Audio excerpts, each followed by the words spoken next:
of the harvest. And so they were celebrating that using the 7 days, but then God gave them enough light for 8 nights, 8 days and nights. So a little bit of a exposition there on that. Christianity has its roots in Judaism, and Christians can look to the Feast of Dedication as a celebration of God's protection and the victory he gives his faithful people who are willing to bravely continue to worship him in the face of persecution. You know, think about today. Just think about it. Think about how Christians and Jews are being persecuted today for their faith, and how they're being asked to disregard our belief and to accept what the world says is good and right. Think, if you can, on some examples of this. Can you think of anything? Abortion. Yep, definitely that's one. Biggie. Okay, some things then for Hanukkah would be the theme of dedication. And we see the dedication of the temple, and then the rededication of the temple, Solomon's second temple. And we also see the theme of rededicating ourselves as the temples of the living God. We see the replacement of mourning and sorrow with joy and hope. And I'm going to have Marlene in just a moment here read Psalm 30 to us. And then our victory, number 3, over cultural assimilation. That we don't just blend into the world that we live in, but we do what the Bible says in be ye separate from the world. Don't be of the world, because it's not our permanent home.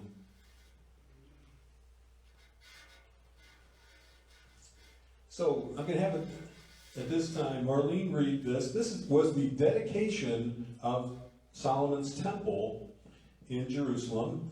And this was what David had written. And then his son Solomon actually built the temple.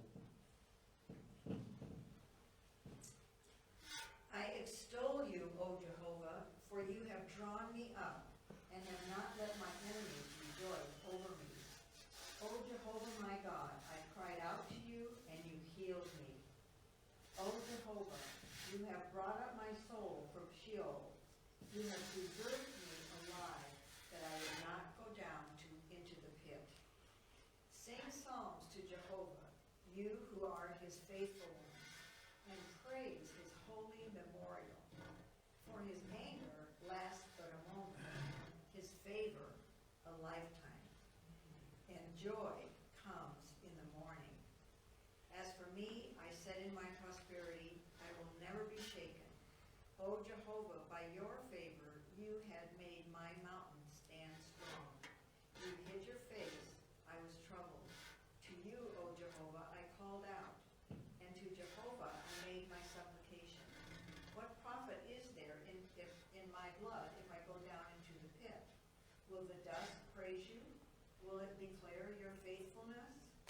Hear, O Jehovah, and be gracious to me. O Jehovah, be my help. You have turned for me my mourning into dancing. You have loosened my sackcloth and girded me with rejoicing, that my glory might sing psalms to you and not be silent.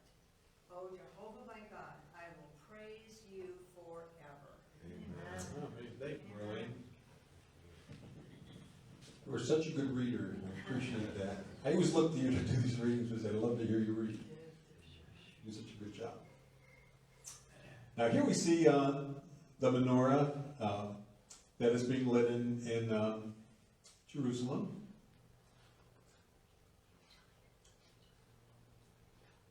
And where is the biggest menorah, do you think? Where do we find the biggest one? Israel. Actually, in New York City, which is like the second holy city. At least it used to be. And then Brooklyn actually topped them by 6 inches. It's kind of like in the Middle Ages, building the cathedrals, always one would try to top the one before it to make it a little bit taller. Now, these are 2 different menorahs that we're looking at. On the left, you see a 7-branched menorah. That's called the temple menorah, and that is all about the 7 spirits of God And we can find those written about in the book of Revelation. So that's what we would see at the temple. And then on the right, we find the Hanukkah. Hanukkah has nine candles on it, 8 for the days that the oil burned during the miracle of the lights, and also the candle in the middle, which is called the Shemash. It's the helper or servant candle. As we all know, Christ came to serve and not to be served. And so, great symbology. We also know that Christ was the vine and that we are the branches of the menorah, the branches of the Hanukkah. Without him, we can do nothing. So very, very symbolic, a very revered object. Then some of the candles. Candles are fun. They're in different colors just to make it festive. You can get them in white if you want. I prefer the colored ones just to make it a festive occasion. So that's why it's the Festival of Lights then.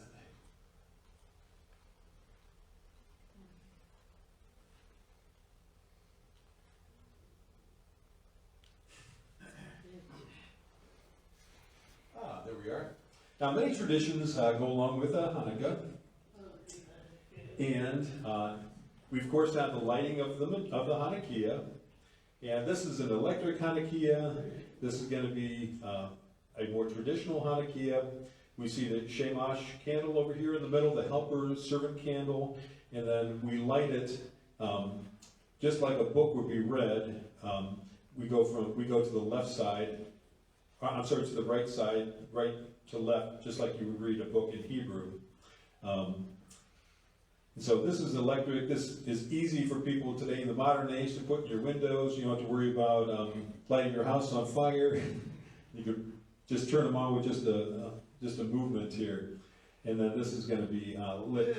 So we'll do that in a moment here. Some traditions here. We see the dreidel. You've all heard the dreidel song. Adam Sandler made a funny version of that, kind of an irreverent version that you're probably familiar with. But the idea was that in the days that they were not allowed to practice their faith, having a Torah was a capital offense. They weren't allowed to worship on Shabbat, on the Sabbath. They weren't allowed to keep up any of the customs. They weren't allowed to circumcise their males, which was a right into Judaism.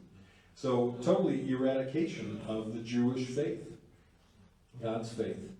And so, so the kids would play with a dreidel. This is what a dreidel looks like. It has 4 letters on it in Hebrew. It's got the gimel, the nun, the hey, and the shin, or if you're in Israel, the pei, and I'll explain that in a minute. And what they would do is they would be playing with this dreidel, but they were actually reciting passages from the Torah. But when the guards would look at them, they just looked like they were playing a kid's game, so they were left alone. So it was a way of keeping the faith in the children, to keep the faith alive during this turbulent time in history. And they could escape being noticed by doing it. Many different kinds of dreidels. You know, here's a plastic one, here's a wooden one, here's a more fancified one, little jewels on it. So, just for fun, and the gold coins then, called the gelt, are used in a game of spinning the dreidel. Dreidel actually comes from a German word, when you translate into Yiddish, which means to spin. And so they spin the dreidel, and the kids play a game. Everybody gets some Hanukkah gelt, the gold coins here, and there's a pot that has the gold coins in it. And John, would you come up here for a second? Would you spin our dreidel for us? Which one? You take your pick. And let's see what Joan wins here in this.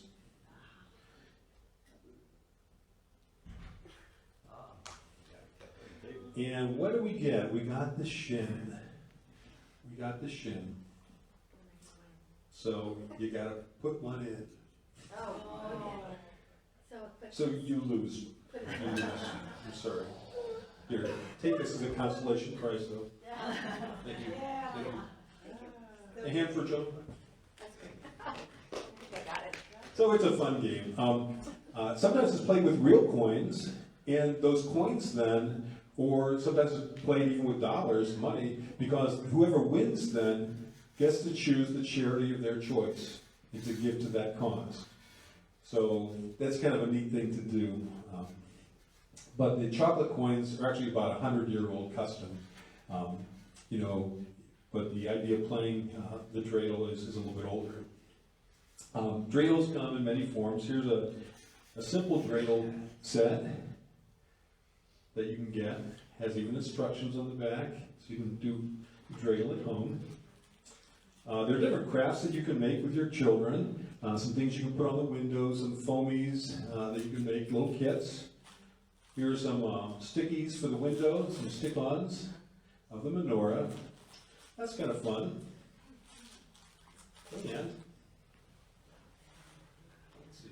And then the giving of gifts is typical at Hanukkah. And so here is a gift. It's two of you. Oh, thank you. Come to here. Here you go.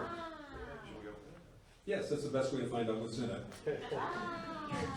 I always found that to be true.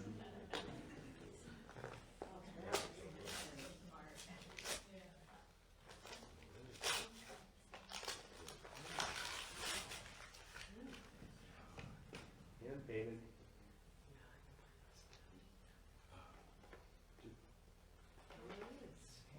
Rod of Aaron, Ten Commandments, and manna dish contents.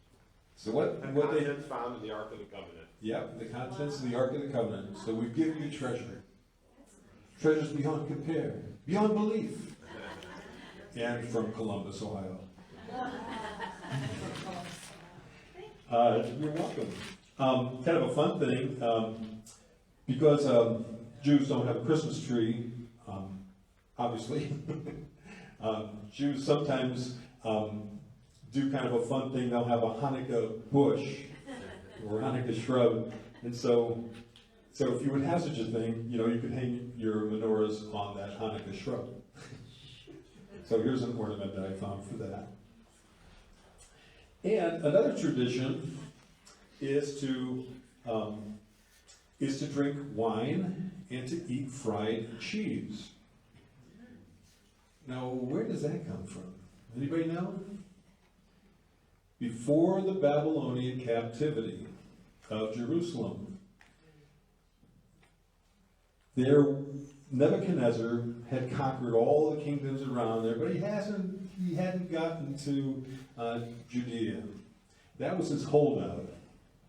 And there was a town of Bethulia, which was the problem, that he couldn't really capture the town with this town of Bethulia, and it was an impediment to him. So he sent one of his top generals. His general's name was Holofernes actually, and he was planning to take this town then to capture Bethulia so he could get to Judea. And in this town, there was a man, the holy man Uzziah, and he wanted to delay basically giving up, because they cut off their water supply for like 34 days. So after 34 days, he said, enough is enough. And Uzziah said, well, let's give God 5 more days to perform a miracle for us, deliver us. And Judith came along, a heroine, and she says, this really makes me mad. You're giving God 5